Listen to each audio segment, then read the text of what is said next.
Boa noite, amigo caminhoneiro. Está começando mais um programa do Transportador, para quem abastece o país.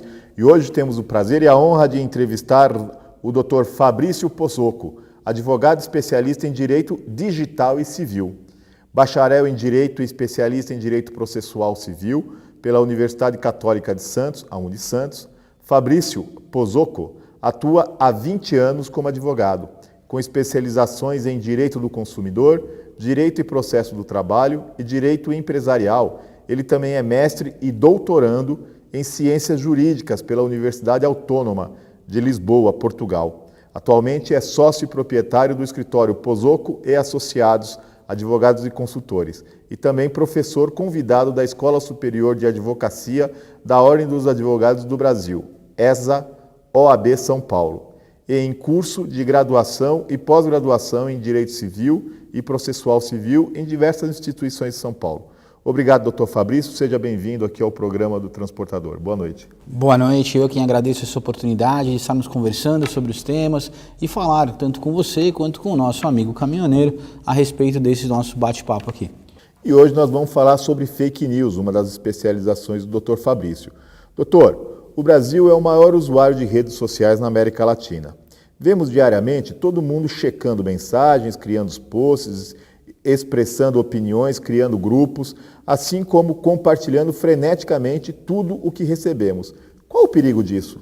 Nós precisamos tomar um pouquinho de cuidado quando a gente fala de compartilhamento de mensagens, exatamente por essa situação da fake news que você acabou colocando. Para a gente poder falar um pouquinho para o nosso amigo caminhoneiro, para a gente poder lembrar, as fake news são as notícias que são falsas, aquelas notícias inverídicas, só que elas têm uma grande aparência de veracidade. A gente olha para aquilo e até de repente dá uma desconfiadinha ou parece que é alguma situação aí um pouco mais difícil de entender, mas mesmo assim, aquela vontade de compartilhar, a gente aperta o botão e já passa para frente. Ô doutor, atualmente se fala muito de fake news, né? Inclusive nós temos aí recentemente, há uns 3 meses atrás, uma notícia que abalou aí o mundo das redes sociais, que foi a Cambridge Analytica, aquela empresa inglesa que aproveitou do espaço dentro do Facebook, criou uma espécie de joguinho e coletou dados de mais de 50 milhões de pessoas, influenciando na campanha do Donald Trump. E nós estamos em época eleitoral. Como que podemos identificar se uma notícia é verdadeira ou falsa, doutor? O mais importante de tudo isso, Cláudio, é a forma como a gente lida com a rede social ou com a internet. Então existem algumas dicas que são básicas e são rápidas para a gente poder identificar. Primeira coisa, observar quando a gente está falando a questão que envolve a URL, né? Aquele endereço que tem em cima da indicação dessa notícia. Lá da barrinha onde vai o www. Isso, www. Segunda coisa, confiar ou não confiar, ou seja, sempre checar a fonte que está sendo colocada. É importante que a gente lembre que muitas vezes a gente tem alguns jornais, algumas revistas que têm uma certa credibilidade nas reportagens.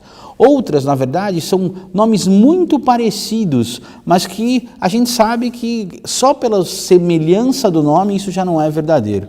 Então a gente vê, por exemplo, desculpa, mas só para dar um exemplo, a gente vê a questão da Folha de São Paulo, eu ia citar né? esse exemplo. E a questão que acaba inventando a Folha Paulistana. Ou Folha Paulo. Isso, ou Folha Paulo. E a gente bate o olho rapidamente e tem essa situação.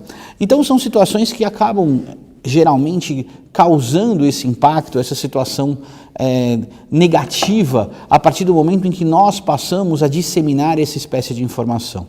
E hoje em dia, com a legislação eleitoral da forma que está sendo colocada, e principalmente com a legislação civil e criminal, as pessoas que acabam inadvertidamente espalhando, auxiliando a distribuição da fake news, também pode vir a ser responsabilizada, tanto civil quanto criminalmente. Doutor, é exatamente essa a minha pergunta. Compartilhar uma informação que não seja verdadeira ou caluniosa sobre uma pessoa ou marca nas redes sociais pode gerar algum tipo de processo ou atuação para o disseminador? A regra ou lei também vale para o WhatsApp, que é um aplicativo? Sim. Essa pergunta é muito importante, Cláudio, até porque o nosso amigo caminhoneiro consiga entender essa situação. Para esse nosso amigo caminhoneiro que está aí vendo a gente, Lembre-se que a situação hoje, tanto em âmbito criminal quanto em âmbito civil, acaba gerando uma punição, não somente para quem faz ou elabora fake news, mas principalmente para quem divulga fake news. Então hoje é muito importante que se entenda que existem indenizações por danos morais, em que se discute, Cláudio, a responsabilidade civil dessas pessoas pelo compartilhamento da informação e disseminação da informação. Então imagine, na verdade, que você me manda uma notícia e eu, através de um WhatsApp ou do meu Facebook ou de alguma outra rede social, enfim, acabe replicando isso. Quantos mais vezes essa informação foi replicada, maior a pessoa que está sofrendo o dano tem direito à indenização. E você, que simplesmente foi a pessoa que passou para frente essa informação, também pode vir a ser responsabilizado, tanto de maneira civil quanto de maneira criminal. Principalmente dependendo dos motivos pelo qual a informação é colocada e o dano que ela pode ocasionar. Então a gente tem várias notícias que acabam causando problemas, a gente tem muitas vezes imagens que acabam causando problemas, e isso o nosso amigo caminhoneiro precisa lembrar e tomar cuidado, porque se ele na verdade acabar disseminando uma informação falsa, ele tem que saber que ele também pode vir a ser responsabilizado tanto civil quanto criminalmente. Daí a importância de levar esse esclarecimento para todos nós. Doutor, há pouco mais de um mês, né? A categoria dos caminhoneiros resolveu e se organizou através do WhatsApp. O senhor, obviamente, soube e acompanhou, atento, como todos os brasileiros, esse protesto em relação ao aumento do diesel. Sim. Né? Para nós que gerenciamos redes sociais, foi um desafio. Sim. Foi um desafio muito grande. Por quê? Porque esse protesto não tinha liderança, ou liderança especificamente, fisicamente localizável, né, localizável, e as notícias iam pululando, iam sendo criadas de uma forma muito grande, né? Em momentos como esse, qual a melhor dica para quem está do lado de cada tela? A situação, Cláudio, é bem delicada, mas é importante que a pessoa tenha que entender a credibilidade de quem está transformando essa informação. Então, voltamos naquela situação inicial que estávamos conversando. Eu, que sou aquela pessoa que recebo essa informação, eu preciso ter a calma necessária, eu preciso averiguar a situação para que possa transmitir essa informação para outras pessoas e sem disseminar essa notícia falsa. Como nós estamos falando, existem algumas dicas para a gente poder observar isso, né? Até depois eu acho que era interessante se eu pudesse disponibilizar você, para que você pudesse de repente colocar no site. Sim. Tem algumas coisas bem legais para a gente poder falar, mas basicamente a credibilidade do órgão que informa isso é muito importante. Uma coisa somos nós estarmos conversando e falando sobre a paralisação, o movimento, como nós vamos fazer. Outra coisa, de repente, é alguém publicar um áudio, como a gente ouviu vários, né? Dizendo, olha, está todo mundo quebrando tudo aqui, a gente vai matar todo mundo e tal, quando a situação era totalmente diferente, né? A gente acompanhava uma situação na televisão, aí depois a gente ouvia áudios nesse sentido, e isso foi levando a população a ficar extremamente aterrorizada. Né? Já não se sabia mais se o movimento já era bacana, se o movimento estava ficando ruim, ou se as pessoas que lideravam o movimento, que não existia uma presença física, mas apareceram várias pessoas dizendo-se líderes, né? De repente apareceu, a gente viu algumas publicações na internet, até o nosso amigo caminhoneiro também deve ter visto, que apareceram várias pessoas se intitulando líderes do movimento, né? Que tinham informação sobre isso, e quando na verdade os próprios caminhoneiros diziam, eu não conheço você, eu não sei quem você não vem aqui tumultuar uma coisa que a gente está fazendo para poder resolver um problema de uma maneira legítima. Então eu acho que esse cuidado é importante que a gente comece a ter consciência agora para evitar que o emocional da gente faça com que, na verdade, essa situação extrapole e perca o controle. Vamos imaginar agora que nós estamos falando das eleições, né? Imagine, de repente, um vídeo mal colocado ou uma informação, uma fake news disseminada para um candidato que seja aí, de repente, um candidato que esteja disputando a presidência da República, um candidato que esteja disputando o governo do Estado, alguma coisa nesse sentido. Imagine o estrago que isso venha a fazer, não só a imagem pública do candidato, mas como a própria pessoa em relação a isso, né? O ministro do Supremo Tribunal Federal, o presidente hoje do TSE, o Luiz Fux, né? Ele está bem antenado a isso, ele tem dado várias entrevistas nos órgãos de comunicação, dizendo inclusive que o próprio Tribunal Superior Eleitoral, o próprio TSE, já está com ferramentas para poder antecipando exatamente essa ideia da disseminação das fake news e para aplicar punições imediatas, né? Nós que trabalhamos com direito digital, muitas vezes, também ficamos assistindo, somos contratados por clientes para ficarmos monitorando essas atividades, exatamente porque o perigo da fake news hoje é muito grande. É algo que parece bobo no começo, né? É algo que não faz diferença nenhuma, mas no final pode acabar resultando em situações graves. É um estrago grande. A gente pode até citar um exemplo para a própria questão da internet. No litoral do estado de São Paulo, em Guarujá, há um tempo atrás, uma moça começou a ser divulgado nas redes sociais que uma moça, ela na verdade praticava, uma sequestradora de crianças, e praticava magia negra com essas crianças que ela sequestrava. E foi divulgado um retrato falado. Essa moça simplesmente estava andando na rua, encontraram ou acharam essa moça aparecida, a população se juntou e linchou essa moça. Caso. Foi um caso cruel. A moça morreu e ela não sabia nem por que as pessoas estavam agredindo. Simplesmente porque acharam o retrato falado, parecido com ela, aconteceu isso. Doutor Fabrício, 1 minuto. Vamos para um comercial.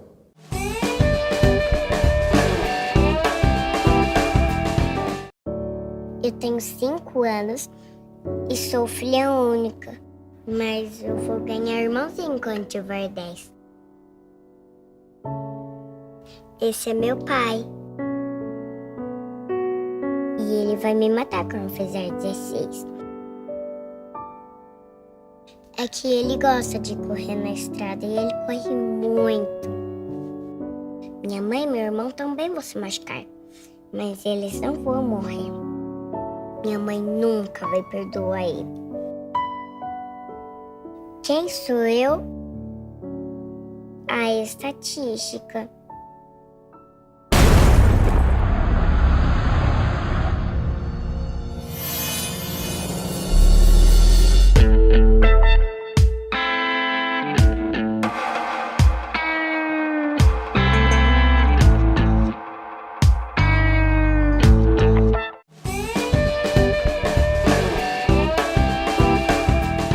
Voltamos com o programa do Transportador para quem abastece o país e hoje entrevistando o Dr. Fabrício Pozzocco, advogado especialista em direito digital e civil. Doutor, o senhor tem uma ideia da gravidade e da importância que tem esse tema que nós estamos falando? Vamos nos remeter à questão eleitoral, né? As equipes digitais, né, as equipes de marketing digital que eram contratadas anteriormente, tinham o intuito de promover a imagem daquele candidato que o contratou junto aos demais usuários de rede social. Hoje, além de você ter uma equipe com o objetivo de divulgar, de promover o candidato, você tem uma outra equipe para atacar a imagem do candidato. Não, responder possíveis ataques que esse candidato sofra. Então, o que eu estou dizendo com isso? Criou-se uma outra estrutura, ou seja, encareceu o processo, porque nós estamos falando de profissionais, encareceu o processo em virtude de algo que é criminoso. Né? A gente vê como a abordagem, a cultura da disseminação das notícias falsas fez com que o próprio comportamento da sociedade começasse a ser modificado. Né? A ideia de disseminar algo que aparentemente é ingênuo e que não teria aí esse problema tão grave, dando contas que de repente é um deslize ou uma informaçãozinha, um furo de reportagem, a verdade acabou tomando contornos muito grandes e complicados. E realmente, Cláudio, essa é uma preocupação muito grande, não só no âmbito eleitoral, como de todas essas outras áreas que possam ser afetadas. Área A da questão, saúde. sim, a questão dos crimes digitais, a esfera pessoal das pessoas, as marcas. Outro dia, não sei se você lembra, Cláudio, saiu na internet uma notícia que falava a respeito de uma rede dessas americanas de sanduíche e tal, aquela coisa toda, que dentro dos sanduíches que eram feitos lá, em uma determinada unidade que tinha sido aberta há pouco tempo, existiam ratos, baratas e tal, aquela situação toda, e que os funcionários estavam sendo demitidos desse lugar porque estavam contando isso nos processos, aquela história toda. A situação acabou sendo complicada exatamente por isso, porque primeiro era uma fake news que tinha sido plantada por um dos profissionais que tinha sido mandado embora por justa causa, e isso acabou causando um problema muito grande. No próprio lugar apareceu lá a vigilância sanitária interditando isso ali aqui em São Paulo, perto ali da região da Paulista, mas por uma fake news isso acabou acontecendo. E depois a Folha de São Paulo veio e tentou dar a notícia real, explicando sobre o problema da fake news, o que estava acontecendo na internet, como eram os problemas. Imagine que uma situação como essa pode acabar com a reputação de um estabelecimento, acabar com a reputação de uma marca, acabar com a reputação de uma pessoa. E isso realmente é extremamente grave. Porque, doutor, o episódio das fake news, né, não é novidade no mundo. Né? Não é novidade no mundo. Notícias falsas disseminadas em jornais, rádios do interior, né? Sempre ocorreram. Coronelismo, né? Sempre ocorreram. O problema é que com as redes sociais isso ganhou uma dimensão monstruosa e aí se torna um problema 3 vezes maior. Né? A gente até pode dizer que se torna um problema insolúvel, porque a partir do momento que isso acontece, conforme as pessoas vão disseminando a informação, por mais que nós tentemos recuperar essa situação, ou apagar os links, ou tentar resolver isso, através mesmo de processos judiciais, as informações correm muito mais rápido do que nós conseguimos andar atrás delas, e isso acaba gerando um problema muito grande. A experiência mostra que nós temos casos, inclusive, em que nós somos contratados para poder mover ações e para poder retirar das redes sociais, retirar do indexação do Google, essas situações todas, essas fake news que falam sobre determinadas pessoas, ou determinadas marcas, ou determinadas situações. E muitas vezes, por força até mesmo da lei, né, nós somos obrigados a indicar quais são os links que essa situação acaba acontecendo. E você consegue, através de algumas pesquisas, de algumas ferramentas de informática, conseguir indicar vários, ou praticamente grande parte desses links. Só que a partir do momento que a gente coloca isso no papel e vai até o fórum, vai fazer uma audiência, vai pedir uma liminar ao juiz, nesse tempo que outras tantas já apareceram. Né? Então a situação acaba ficando complicada. Muitas pessoas se utilizam de servidores fora do Brasil, no caso, fora do país, para poder também fazer essas disseminações, porque aí sabe que a ordem judicial não consegue chegar, mais morosa, é né? mais difícil. Né? Então, realmente é uma batalha que as pessoas tendem a fazer em relação às fake news, exatamente como você colocou.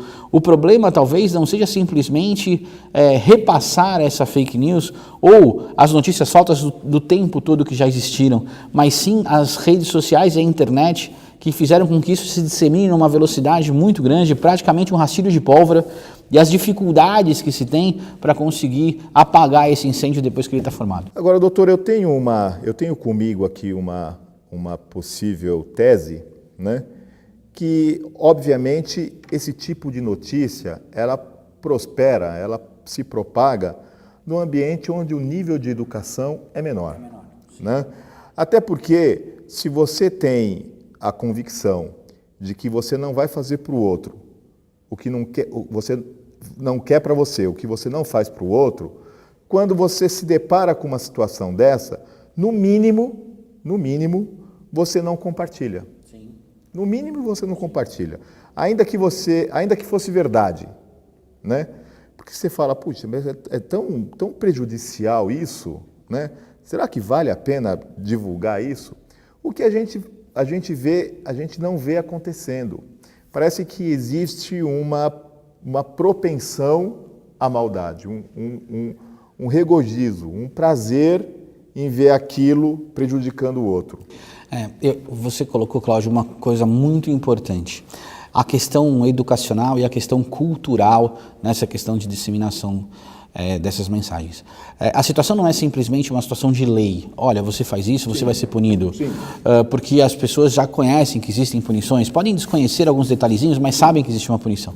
Mas talvez a cultura ou a forma que é colocado, exatamente, a minha avó falava muito de uma lei de Gerson, né, que existia aí antigamente, a tal daquele jogador que falava que tinha que se levar vantagem em tudo e tal, aquela coisa toda.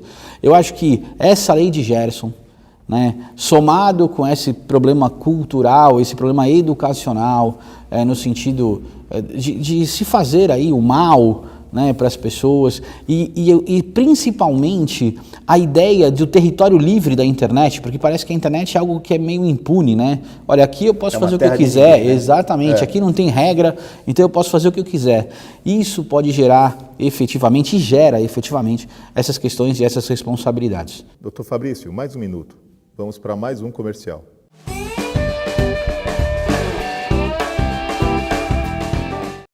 O governo do estado está fazendo a parte dele para melhorar a segurança nas estradas. Mas muita gente ainda morre porque não usa o cinto de segurança no banco de trás. E as desculpas são as mais absurdas. Qualquer coisa o banco da frente protege. O cinto de segurança incomoda, é desconfortável. A gente vai só até a cidade aqui do lado, não precisa de cinto. Cinto de segurança no banco de trás. Não tem desculpa para não usar. É obrigatório por lei e pode salvar sua vida. Artesp, Governo do Estado de São Paulo.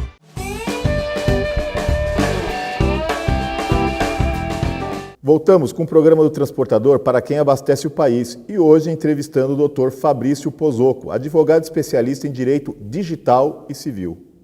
Agora, doutor, nesse sentido, vamos falar do outro lado agora. Como uma pessoa deve proceder caso se sinta ofendida ou tenha a privacidade invadida nas redes sociais? Ela pode abrir um boletim de ocorrência de crime contra a honra, por exemplo? Pode. Vamos deixar claro que existem duas situações específicas quando a gente fala dessas ofensas no âmbito digital. A gente tem uma ofensa chamada criminal e uma ofensa chamada civil. E aí eu acho legal a gente explicar isso para o nosso amigo caminhoneiro. No que diz respeito à ofensa chamada de criminal, existem crimes que são considerados contra a honra, como, por exemplo, a calúnia, a injúria, a difamação.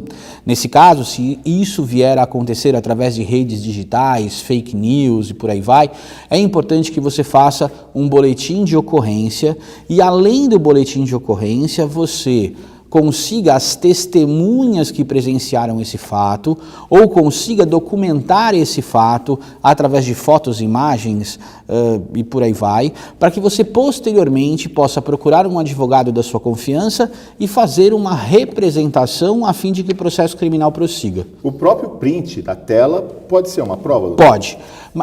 A gente, na verdade, fala até com um pouquinho mais de cautela, porque o print da tela ele serve como um indício de prova, um início de prova. Mas hoje em dia, diante dos recursos tecnológicos que existem, as pessoas podem mudar esse print da tela de uma maneira a favorecê-la ou prejudicá-la. É verdade. Então, para isso, a gente tem uma outra situação probatória, que é chamada de ata notarial. É algo novo que aconteceu agora com um novo Código de Processo Civil e permite objetivamente que você documente imagens, sons, vídeos no cartório de notas. Você comparece até um cartório de notas, você vai conversar com o escrevente que está ali, com o tabelião, e ele vai objetivamente entrar na internet, olhar essa situação que está lhe agravando, que está lhe trazendo prejuízo e vai printar, não num papel comum, ele vai printar isso num livro objetivo do cartório. E a partir do momento que faz esse print, exatamente, por isso a ata notarial. E aí a partir desse print, esse ato do tabelião, ele tem fé pública. E aí ninguém mais pode dizer que isso foi alterado ou foi modificado. Okay. A ata notarial, infelizmente, não é barata. É algo que demanda um pouco de recursos. Mas talvez fazer a primeira página na ata notarial, aquela que abre a ofensa, ou aquela mais importante, e aí juntar com todas as outras que foram printadas. Lembre-se que aquele print inicial é o início da prova, mas seria interessante se tivesse essa outra possibilidade, para que isso, quando chega perante um juiz, possa ser utilizado, tanto no âmbito criminal quanto no âmbito civil. No âmbito civil, a regra é que isso vai gerar uma indenização. E essa indenização é calculada, exatamente, por perdas e danos. E essa indenização é calculada pelo juiz segundo os critérios de prudência dele a esse respeito, né? Ele não vai trazer uma indenização multimilionária capaz de transformar a pessoa que é vítima num ganhador da Mega Sena, mas também não vai aplicar uma indenização diminuta que deixe de punir o ofensor efetivamente em relação a esse fato. Agora, doutor, existem outros casos ainda de utilização de redes sociais, no mínimo discutíveis, né? Por exemplo, final de semana, todo cidadão tem o direito de tomar ali sua cervejinha e fazer um churrasquinho, né? Direito constitucional, inclusive. Invariavelmente, né? Se registra uma foto ou outra, se põe na rede social. Intimidade. Que é uma intimidade dele, ele acha que a rede social é uma forma dele mostrar a identidade para o amigo que não pôde vir, mas ele está abrindo a intimidade dele para o mundo todo, né? De qualquer forma, é fato, né? É possível uma empresa se basear na rede social de um candidato a uma vaga para não contratá-lo? E outra, se isso acontece, é passível de algum tipo de punição? Perfeito. Então, vamos tentar explicar a teoria e vamos tentar explicar o que acontece no dia a dia. Na teoria, nós, salvo algumas profissões objetivas, né, como por exemplo a questão que envolve o bancário, que envolve algumas outras profissões, a gente, na verdade, poderia consultar determinadas situações para que pudéssemos saber ou não dessas, se existem algo que acabasse manchando esse candidato para poder estar trabalhando conosco. Eu cito o exemplo do bancário, porque é muito comum. Se o bancário ele é contratado e ele tem, de repente, um crime de furto, essa situação pode ser afastada pela questão que envolve antecedentes e por aí vai. Em outra regra, falando a respeito das profissões como um todo, essa situação, essa investigação que é feita nas redes sociais não deveria ocorrer, mas é praticamente unívoco que os RHs das empresas que fazem as contratações fazem isso. E fazem isso por quê? Porque o perfil do candidato hoje é o perfil de contratação deixou de ser objetivo e passou a ser subjetivo. Quando você encontra vários currículos ou vários candidatos que participam de dinâmicas de grupo e que são semelhantes, por conta das preparações que são feitas, você precisa afetar um critério de desempate. E o critério de desempate acaba sendo, infelizmente, o que se acontece numa rede social. Então vamos ver, por exemplo, o que acaba acontecendo muito, as pessoas no carnaval se vestirem de mulher, né? Algumas empresas veem uma situação como essa e acabam essa situação. Não sei se você lembra agora há pouco, Cláudio, o que aconteceu com uma matriz americana, aqui no Brasil mesmo, sim. na época do carnaval. Sim. Né? Existia uma imagem, né, a respeito de um... O coordenador da empresa. Isso, lembro. O coordenador de empresa se fantasiou no carnaval, né, com uma imagem que é conhecida na internet a respeito de ter aí algumas conotações sexuais, e ele se fantasiou disso no carnaval e tirou uma foto. E até então estavam todos brincando com essa situação no carnaval. Isso foi para os Estados Unidos, o CEO da empresa viu, mandou demitir esse diretor. E mais uns 3 ou 4 que estavam na ocasião. Aí esse diretor do Brasil, o CEO do Brasil, tentou salvar, dizendo, olha, não seja assim, aqui, e foi demitido também. Verdade. Então imagine como isso se propagou, né? O critério subjetivo que nós estamos falando a respeito disso. Então hoje isso é extremamente complicado. Então né? precisa tomar muito cuidado com isso. Repare, nós não estamos falando de pessoas que tinham um nível organizacional ou um nível de trabalho comum. Nós estamos falando de pessoas que eram diretores, presidentes das empresas que comandavam essa situação toda. Eles foram demitidos por conta de uma situação como essa. Imagine nós meros mortais que vamos, de repente, nos candidatar a um emprego, tentar voltar ao mercado de trabalho, quando os headhunters, né, as pessoas que contratam, se deparam com imagens como essas ou situações como essa. Ainda que o nosso senso de humor seja exacerbado, a opinião hoje do politicamente correto é muito complicado e isso com certeza vai fazer com que pessoas, por uma brincadeira ou por uma foto mais descontraída no churrasquinho do fim de semana ou numa festa de aniversário ou num baile de carnaval, possam ter a sua ficha limada de um processo de contratação por conta disso. Doutor Fabrício, chegamos ao final de mais um programa do Transportador para quem abastece o país e deixamos as câmeras abertas para que o senhor possa fazer as suas considerações finais, por favor. Ao amigo caminhoneiro, é muito importante esse nosso bate-papo para que a gente consiga ter, com essas informações, espero ter levado aos colegas uma possibilidade de compreensão um pouquinho maior sobre o tema. Gostaria também de agradecer ao Cláudio e a toda a equipe de produção pela tão prodigiosa aventura e a importância do tema e do trabalho que vem sendo desenvolvido aqui pela rede.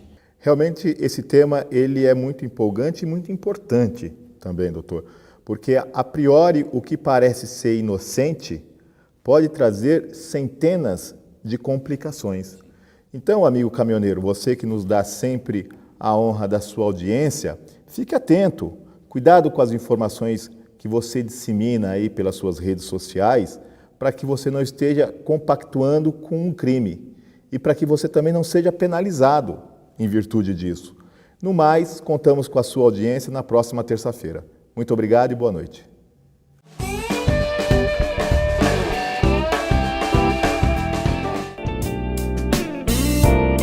O Recantangaturama é a colônia de férias do Sindicam SP, Sindicato dos Caminhoneiros, localizada em Santa Isabel, São Paulo. Com 27 alqueires de muito verde, o amigo caminhoneiro encontrará mais de 30 opções de lazer e divertimento. Um espaço ideal para um agradável fim de semana com a família. No Recantangaturama, você encontrará confortáveis acomodações e amplo restaurante. Entre as opções de lazer, destaque para as piscinas adulto e infantil, lago para pesca esportiva e passeio em pedalinho, campo de futebol gramado, pista para caminhada e um seguro playground para crianças de até 10 anos. No local, há ainda viveiros de pássaros, toca de coelhos e uma ampla área verde de mata nativa. O centro de convenções e o salão de shows acomodam confortavelmente cerca de 250 pessoas, ideal para convenções de empresas, eventos sociais e religiosos e festa de confraternização. Mais informações www.angaturama.com.br ou ligue 11 4656 2807.